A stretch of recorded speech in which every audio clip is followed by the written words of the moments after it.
هذا حكسور بيننا سمر. جزاكم الله خير عبد الفتاح. مروي مدنيا مركب روح على الكود السلام يا سلامة إسلامك السلام عليكم ورحمة الله وبركاته.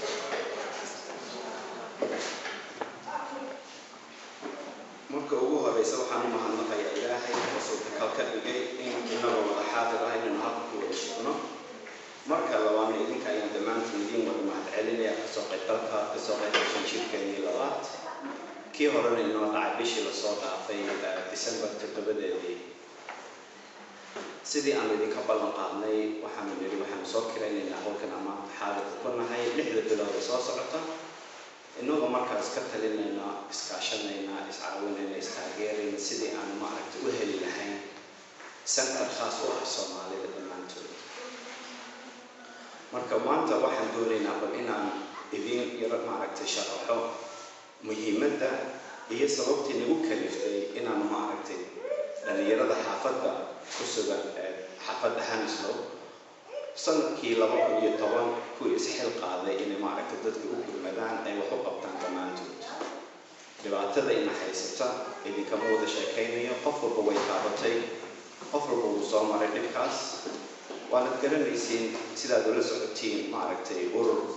Soomaali oo dadkii isku wada keenay oo jamac ka dhigo oo ma aragtay in dhibaato hadii ay ku haysato ay isku wada tilmaamaysiin oo ma jirin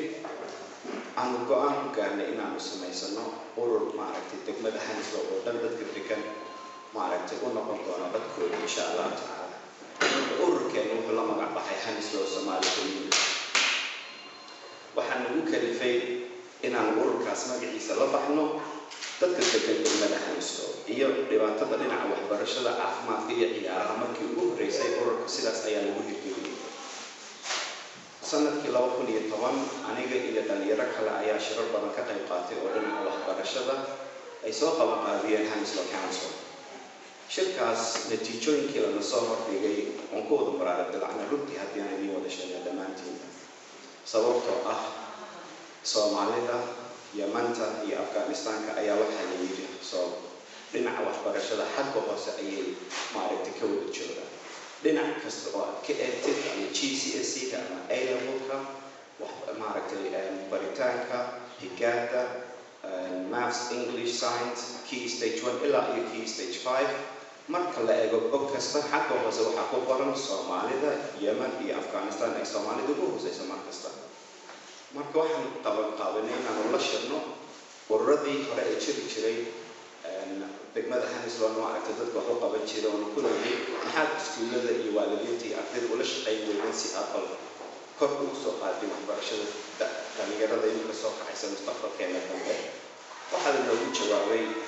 iskuulada marka lagu tagno iskuuladii waxay leeyihiin in la shaqeeyo anaguna waxaan doonayaa in lacagta masiyaan gooni u shaqeysano أنا تاز معركة ولا فرح معتي وعلى هذا من يوحنا كل رأي عن وصل ولا شقينا شرب بعض ما نقدر نحكي قانون الإحداث لكن واحد معركة سوق تقلع أو اللي سلايها تذكي أن الركامين أو كسر شرب كاس متشي ما كان نجي وأسهل سامي وحنا للمستقبل كده مستقبل عروض كان إمك إراتيسن ومستقبل كان جنبه ما كان أنا بدأ كانوا يدخل أداء كافتي وتذكي إنه كرمال هاي الركامين هاي التاجر هاي الكرر استعجل لها ما كوحنا نقطة إنه تذكي ما عرفت هو استعجل أو أنا عاون إن عكستبها هاته ما إن عوض برشة إن عيارها إن عافماتك صدق راس وحياة ما كيو ركوه بلدي تطبعا بنوع شيء ويجري صدق هالكلي وهو مقابل إسلامته اللي بعد أنا قاعد أستدل إن عكوريها إن عائلة إن عكرده إن عشوطة وحياها كلا إلا من المعلومات marka dawladii ma mashine waxaan leeyahay waxaas baan doonaynaa inaan sameeyno sideen uga caawanayso waxay yiraahdeen sida ururada Soomaalida oo kale waan idin taageeraynaa lacag baan idin siinaynaa laakiin ogaada gacanta midigta markaan lacagteeda ku siino gacanta bidixda annaga ma aragtayna control inuu idin ka warhayno idin gumaysanayno waxyaabaha aad sameynaysiin markasta waa inaan annagu raali ka nahay sidaa daraadeed qoraalkii ay soo qoreen jawaab aan siinay waxaan u aad iyo aad u mahadsantihiin dadkii hore aad gumaysan jirteen anagu ma nihin dad wadankii ma aragtay iyagoo yaryar oo aan qaan gaarin la keenay dad imika lagu dhalay oo imika jaamacadii ku jira iyo dad iyagoo da'yar ah la keenay oo jaamacadii ka soo baxay ayaanu wadanahay waanu garanaynaa muhiimadda inaanu dadkeedii taageerno idinkana waa idinka madax bannaanaanayna laakiin waanu idinla shaqaynayna dhinaca ma aragtay lacagta aad dadka ku guumaysanaysiin uma baahna inay iska haysta marka labadii sane lasoo dhaafay aniga iyo dhalinyarada xaafadda ayaa lacag iska ururina dhexdeena ururkii baanu hirgelinay 18 bilood ugu horreysay qofna umaanaan u sheegin banki ismaanu soo dhigin qof aanu la socodsiinin ma laha dhexdayada ayaa xiriir wacan oo wanaagsan ka dhex dhacay annagii waa isla heshiinay waan isla sheekaysanay waan isla tashanay shirar baanu qabanqaabinay bil kasta shirarkaasoo ku saabsanaa shuruucda looga baahan yahay ururadu waa maxay wixii ay ahaayeen oo dhan ayaanu keennay waan isku soo dabaridnay go'aan ku gaarnay in waxaas aanu qaadano waxaasna aanu iska dayno marka dastuurkii ugu horreeyay aanu saxiixnay wuxuu ahaa inaanu ka madax bannaano labo shay dowladda oo doonaysa inaynu gumaysato inaanu ka madax bannaanaano talabaadna waxay ahayd inaanu ka madax bannaanaano qabyaaladda si aanu uga dhigno dadkii dhammaantood dad maaragtay wada ah muslimiin isku dhaqan isku diin oo Soomaali ah qof kasta oo Soomaali ah inuu ka mid yahay ururkooda marka labadii sano way soo dhaaftay 12 xaflado ayaan qabanqaabinay shirkii la soo dhaafay dadkii joogay ayaa arkay oo nagu soo bandhignay u sheegnay muhiimadii iyo sababtii aan u qabanqaabinay shirarkaas badnaa iyo anagoo dad markaas tusayna maqal iyo muuqaal waxaan nidhi bisha soo socota sanadka cusub January 18 halka baan isugu imanaynaa waxaan isku taxallujinaynaa ma aragtay sidii aan maaragtay u dhisan lahayn ama aan u iibsan lahayn ama aan u heli lahayn center khaas u ah Soomaalida iyo sidii loo heli lahaa iyo waxyaabaha idinka baahan yahay iyo waxyaabaha anaga looga baahan yahay maadaama aan idinnahay maaragtay dadkii hogaamin lahaa marka waxaan halkan idinka yaro tusayaa presentation sidii aan isku caawin lahayn qof walba mas'uuliyadda la saarayo mas'uuliyadda anaga la saaran iyo sidii aan horumar isku gaarsiin lahayn dhammaanteen shirkan wuxuu ku saabsan yahay waa Hanisco Somali Community hadda iyo saada iyo caqdaas waxay u taagan tahay Hanisco Somali Community waanu soo gaabinay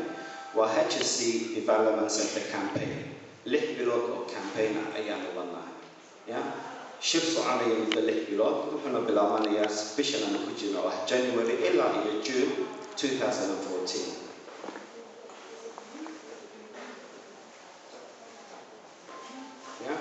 marka 6 bilood bilaha la isku iman doono waxa weeye waa January, February, March, April, May iyo June bas 6 bilood afarta bilood ee ugu horeysa halkan baanu ku shiraynaa labada bilood ee ugu dambeeyay May iyo June waxaanu ku shiri doonaa hadduu eeba insha Allah tacaala iskuulka maaragtay ku magac dheer Hanisco Mana School oo imika magaciisii laga bedelay sanadkii la soo dhaafay bishii afraad oo laga dhigay Kingsley Academy shalaytooda ayaanu shirka qabanqaabinay oo nagu tagnay waanu ku niri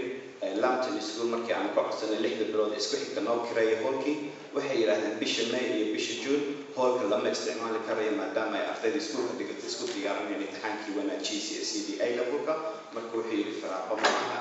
sidaa daraaddeed 4 bilood ugu horeeya baan idin siin karaynaa marka codsi baanu ka yeelanay Kingsley Academy gudoomiyaha halkaas maaragtay mas'uulka ka ah oo ku magac dheer Anjali Sakadande waxaanu ku nidhi bisha 5 iyo bisha 6 waxaanu doonaynaa inaan halkaas shirkii ku gabagabayno marka waxay tiri anaa idin soo socodsiin doona bisha soo socota haddii way adkayno sida ula socda 4 bilood ugu horeysa halkan baanu joognaa 2 bilood ugu dambeeyana Kingsley Academy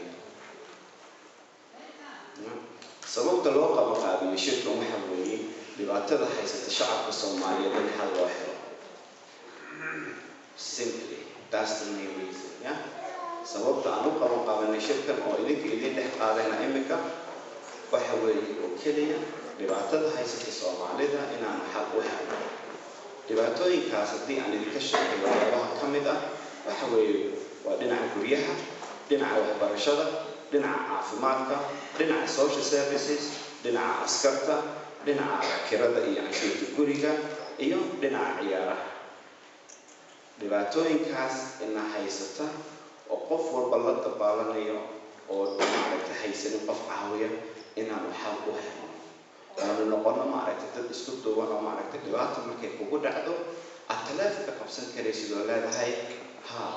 community centerkii waan telefoon u diray waan la ballanaya si la iga caawiyo dhibaatada ay haysata xaafadaha ku kala yaala Hanislow waxay u qaybiyeen 3 meelood waxaa la yiri waa Hanislow Central Area, Hanislow East Area iyo Hanislow West Area. xaafadahan halkaas ay ku kala yaalaan marka haddii aan idin kala sheego Central Area waxaa ku kala yaala xaafada ka magacda Cranford, Hanislow, Heston, Isleworth, Australia iyo Southall oo la wadaagno degmada Hanislow. Hanislow East Area laba xaafadood baa ku kala yaala waa Brentford iyo Chiswick. Hanislow West Area waa Bedford, Felton, Hanworth. marka maadaama ay dawladdu sida u qaybisay xaafadii ayay maaragtay u kala samaysay koox mas'uul ka ah xaafad kasta. marka community centerkeenu sidaas ayuu u shaqayn doonaa insha Allah taala. marka dadka degan xaafadda maaragtay Hanislow Central Area waxay heli doonaan 3 qof oo xaafadaas mas'uul ka noqda oo la yiraahdo area coordinators. 3 qof mas'uuliyadoodu waxa weeye qof kasta oo degan xaafadahaas ku qoran meesha inay dadkaas la kulmayaan inay qof kale u tagayaan. sidoo kale Hanislow East Area, sidoo kale Hanislow West Area insha Allah taala. shaqaalaha la shaqaalaysiin doono waxa ka mid ah kana shaqaynaya community centerka ama furan doono waxay kala yihiin waa team leader oo loo yaqaan gudoomiye, senior oo loo yaqaan gudoomiye ku xigeen. labada qof waxay la shaqayn doonaan guddiga guddiga Hanislow Somali Community ayay la shaqayn doonaan. koox baan u sameynayna kooxdaasina waxay noqon doonaan haddii uu aabaimo waxyaabaha kale ninka ka dhawaajin doono mid la yiraahdo housing liaison officer. qof kasta ay dhibaato ka haysato dhinaca guryaha inuu qofkaas uu la kulmo ballan la samaysto dhibaatada guryaha ku saabsan ha ahaato in guryaha dawladda ka madax bannaan ee loo yaqaan private rented accommodation degano, guryaha dawladda ku siman gaarka ee loo yaqaan temporary accommodation, ama guryaha ay dawladdu leedahay ama hay'adaha loo yaqaan housing association ay dadku rasmiga u degan yihiin. dhibaato marka aad la kulantiin dadka aad la xiriiri doontiin waxaa ka mid ah qofka magaciisu uu yahay housing liaison officer. marka aan dadka shaqaalaysiino magacyadoodii iyo nambaroodii iyo emailkoodina ciwaankeena ayaa lagu soo sheegi doonaa. centerkana meel gooniya ayaad ka heli doontiin mar alaale markaas soo gashay ayaa maaragtay boardka ay ku wada qoran yihiin iyagii baad la kulmi doontiin. marka education liaison officer sababta aanu niri education liaison officer waxa weeye dhinaca waxbarashada. dadkaas aanu maaragtay shaqadaas siin doono mas'uuliyadoodu waxa weeye in ay maaragtay noqdaan dhexdhexaadiyaha waalidka, ardayda iyo iskuulada. gurigii baa la tegayaa, waalidkii baa lala sheekaysanayaa, iskuulkii baa la tegayaa, ardayda maaragtay macallimiintii baa lala shirayaa, waalidkiina waa loogu yeeray iskuulka oo la leeyahay yarkaagu marka uu joogo ama gabadhaadu marka ay joogto iskuulka dhibkaasay nagu haysaa maxaa wax uga qaban weynay. marka haddii ay hooyo liidato uu aabba meesha joogin, adeer joogin, abti joogin, ina abti ama ina adeer waxaa maaragtay dantu nagu kalifaysa annaga inaanu dadkaas gacan qabano si aanu maaragtay uga dhicino iskuulka yarkaa yarna mustaqbalkiisa uuna ku dhiyaarin si ay u noqdaan dad mustaqbalka dambe is-anfaca dantooda oo innagana ina anfici doono insha Allah taala. waxaa kaloo doonaynaa inaanu shaqaalaysiino qoladan la yidhaahdo revenue services liaison officer. idinku uma garanaysa revenue services waxa uu yahay laakiin waa kambaniga ku saabsan dhinaca housing benefitka iyo council tax. magacooga ayaa la yidhaahdaa revenue services. marka revenue services liaison officer mas'uuliyadda uu qaadi doono waxa weeye dhinaca kirada iyo dhinaca canshuurta guriga. dhibaatada inaga haysata dhinacaasna waa la wada socotiin. marka dhinaca family liaison officer haddii aan kala hadlo shaqada uu qaban doono waxa weeye oo kaliya hooyo dhibaataysan baan la qabnaa 7 carruur bay haysataa waa kaligeed carruurtii aabahood ma joogo wadankii uu jooga ama isla ma joogan ama iskuma wada qorno ballan baa laga leeyahay carruurtii la soo wada kaxaynaysaa. dhibaatada ay taasi leedahay waa la socotiin sababta aan u niri family liaison officer waxa weeye oo kaliya in ay hooyadaasi hesho taageernimo weyn. taageernimadaasina waxa weeye inay wiilkaas ama gabadhaas aanu shaqaalaysiin doono ay la soo xiriirto ay tiraahdo maanta ama taariikhdaas ama waqtigaas ballan baa leeyahay carruurteedu ma kala hayn karayo dhakhtarka, cusbitaalka, dawladda hoose, cayda meel kastaba ha ahaato ballantaas ay leedahay carruurta waxay nagu keenaysaa santarka annaga ayaa u sii haynana carruurtaas ilaa inta danteedii soo dhammaysanayso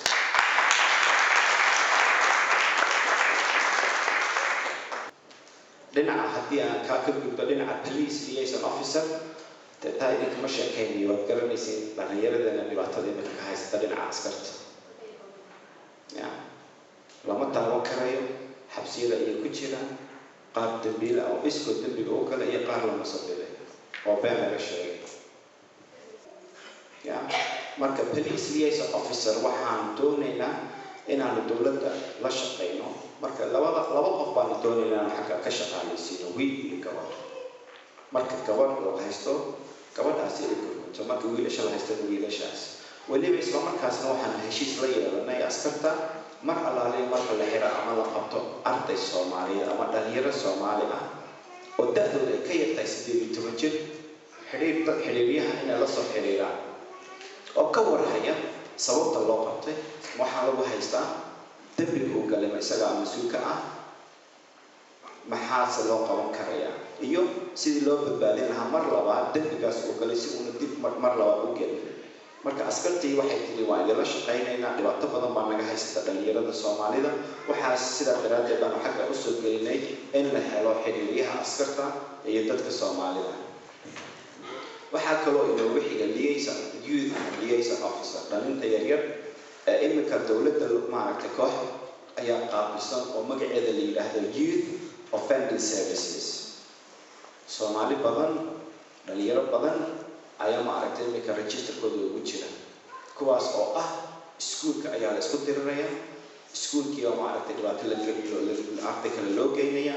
ama iskuulkiiba wax ku iibinaya wax kastaba ahaadee iskuulkiiba ardaydaas magacyadoodii kooxdan usoo gudbinaya oo la yidhaahdo youth offending services qoladaas ayaa dabagelaysa wiilka yaree Soomaaliga ama gabadha yaree Soomaalida marka ay dabagelayaan waxa weeye inay shirar badan qabanqaabiyaan shirarka badan oo ku saabsan sababta uu dhibaatadaasi u geystay waa maxay ma dhinaca guryaha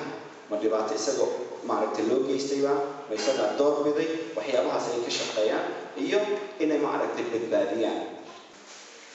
marka youth liaison officer wuxuu noo noqonayaa xiriiryaha waalidka iyo dhalinta da'da yarta ah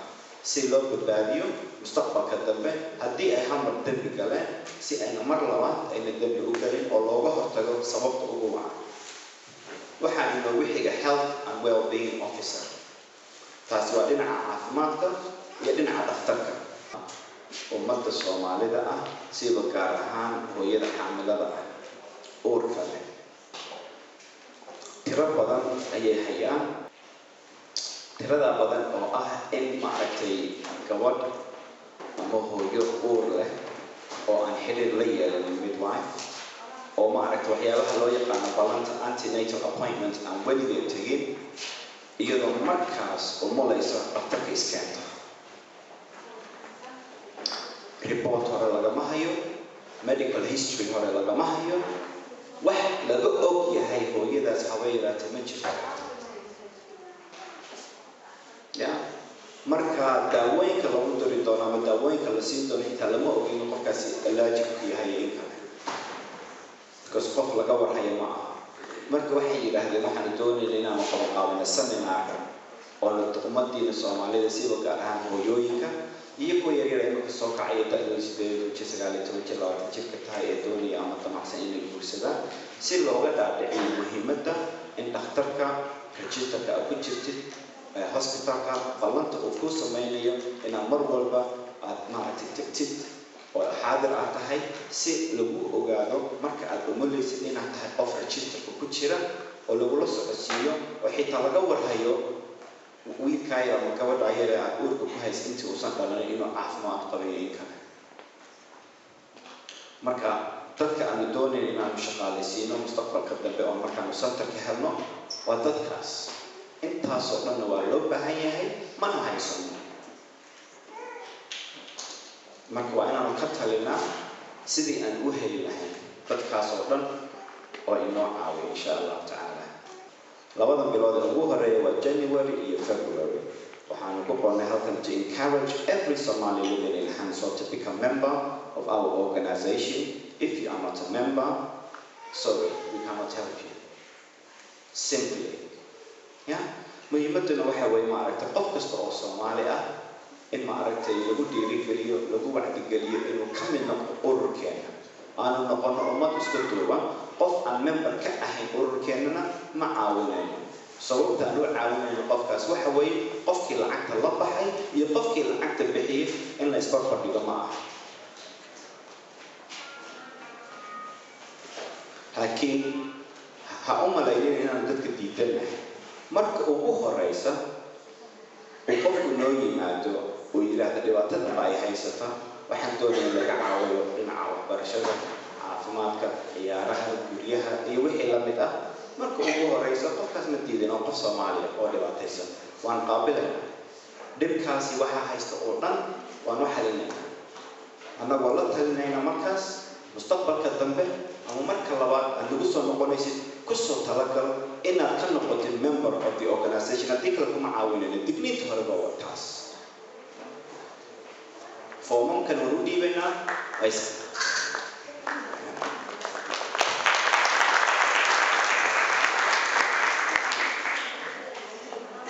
bisha saddexaad iyo bisha afraad March and April advertise the jobs we have created and appoint suitable candidates bisha labaad bisha saddexaad iyo bisha afraad waxaan ciwaankeena soo gelinaynaa shaqooyinkii aan imika aan maaragtay soo kala tahay annaga oo doonayna inaad idinkuna imika maaragtay caruurtii aad dhasheen oo jaamacadaha ka soo wada baxay oo wadankii la qabsaday labada luqadoodna si fiican u yaqaana kula talinaya inay shaqooyinka soo dalbadaan dadkaas ayaan kala xulaynaa dadkaas ayaan interview badan ka qaadaynaa qofba qofku ka fiican yahay ka niyad fiican yahay oo ilaahay ka cabsanayo ayaan shaqaalaysiin doonaa insha Allah taala si ay u noqdaan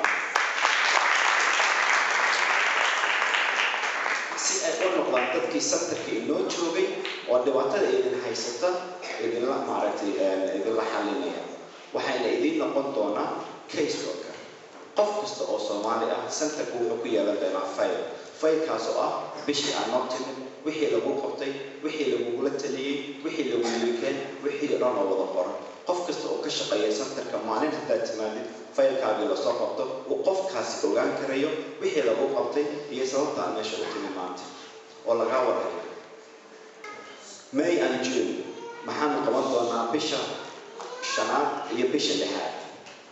arrange meetings with Hanislow Council iyo private companies for possible premises to be our center inaan golaha Hanislow xildhibaanada ka shaqeeya aan la shirno ama kambaniyada ay mas'uuliyadda saareen maaragtay guryaha iyo dhismaha ay hayaan inaan la shirno oo ku niraano 6 bilood baan campaign soo wadnay lacag baan urursanay waxaan doonaynaa laba mid ka mid ah dhismihiina inaan naga kiraysin 30 sano ee soo socda ama qiimihiisa aan noo sheegtay si aan mas'uuliyadda ugu wareegno aan u iibsano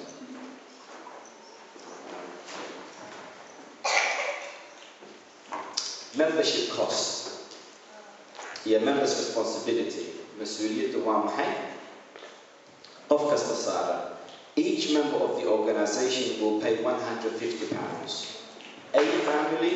or address address kuma ciwaanka waxaa jirta imika family markaan nidhaahno wiil iyo gabar isguursaday oo keligood family weli ma noqon carruur ma dhalin marka waa addresskoodii iyo degayin addresskoodii oo maaragta la isticmaalaya marka qof kasta oo Soomaali ah waalid hadday yihiin carruur leeyihiin £150 baa laga qaadaya fully pledged member will have responsibility to introduce 5 other people within their inner circle qof kasta oo maaragtay ku soo darsama ururkeena mas'uuliyadda aan saarayno waxa weeye inuu qofkaasi keeno 5 qof oo kale 5 qof waxa ka mid ah ehelkaaga waxa ka mid ah jaarkaaga waxa ka mid ah asxaabta aad taqaanid qof kasta oo maaragtay member ka noqdo waa inuu 5 qof keeno marka qof walba uu 5 qof keeno 5 kun ee qof aan doonayno waan helaynaa until we have 5,000 desired members marka degmada Hanislow over 10,000 people 10,000 iyo saa'ida ayaa degan oo Soomaali ah waxaan ku xisaabtamaynaa half bar ka mid ah oo ah 5,000 oo qof marka qof walba mas'uuliyad hadduu isa saaro uu yiraahdo waxaan waa wax aniga shakhsi ahaan ama ummadda Soomaalida ma aragtay wanaag u ah oo anfacaysa aniguna waxaan isku taxallujinayaa inaan member ka noqdo dabadeedna aan keeno 5 qof oo kale 5 qof asxaabtaada meel kale ka mid keenaysa waa dadka aad garanaysid aad ku xirantihiin isku duubantiin aad taqaaniin aad ma aragtay aad isleeyihiin alla ilaa qofkan mas'uuliyaddaas uu ka soo bixi karaya ilaa ay intaan ka helayno 5,000 ee qof oo ina wada siiya 150 geni. How much money are we going to raise at the end of the campaign? Lixdan bilood ee shirka inoo socda lacagta aan doonayna inaan urursano waa maxay 150 marka lagu dhufto 5,000 oo qof lacagtu waxay gaaraysaa 750,000 oo geni. lacag ma aha laakiin 150 waxba kulama aha adiga waa jakatin iyo boorsa asoo ibsatay loo geeyay 150 geni bixi ama ururada Soomaalida u tirtida waqti ku soo qoran in bilada 50 pound keen maanta berina 50 pound sadamana 50 pound saddex shir aad ugu tagtay 150 geni oo iska bixisay so 150 pound per family or couple living together childless. Each member will pay 150 marka sidee loo kala bixinayaa 150 kaalin iyo sababta aan 6 bilood meesha ku soo karayna waa maxay members will have the opportunity to pay the full membership at once if they can afford it or quarterly or even monthly dadkii awoodi karaya hal mar ay iska wada bixin karayaan lacagta ama 3 bilood 2 bilood marba iska bixinayaan ama bishiiba hal mar marka 25 marka ku dhifto 6 waa 150 waa dadka doonayna bishii 25 geni iska bixiyaan qofku hadduu awoodi karayo 50 geni iska bixiyo 3 shaqo kala bixinaya 50 ka geni waa 3 bilood ugu horeysa ama 3 bilood ugu dambaysa ama 3 bilood oo ma aragtay bilbil u dhaxaysa ayaad 50 ku kala bixin karaysaa adigoo markaas keenaya 150 geni ama haddaad doonaysid 2 jeer ayaad kala bixin karaysaa 150 ka geni 25 markiiba your responsibilities mas'uuliyadaada qof walba aad taqaanid u sheeg ha ka qayb qaataan fadlan aan ku soo celiyo fadlan isbeddelkii baa taagan ee ha ka harin hawsha badbaadada ummaddeena gacantiina ayay ku jirtaa ee ka mid noqda halkeeda aad iyo aad mahadsantihiin thank you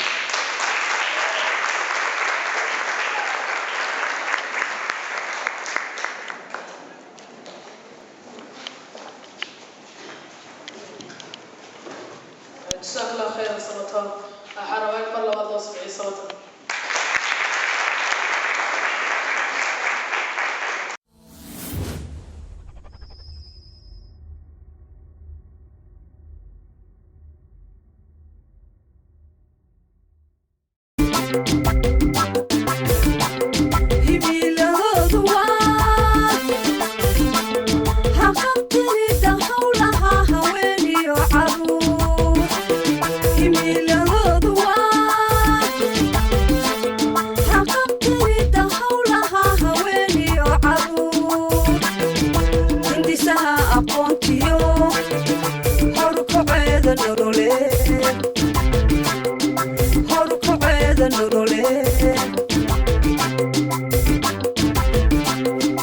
waahilinka nabada umada soo hayantay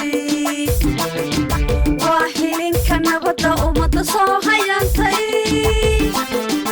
waahilinka nabada umada soo hayantay waahilinka nabada umada soo hayantay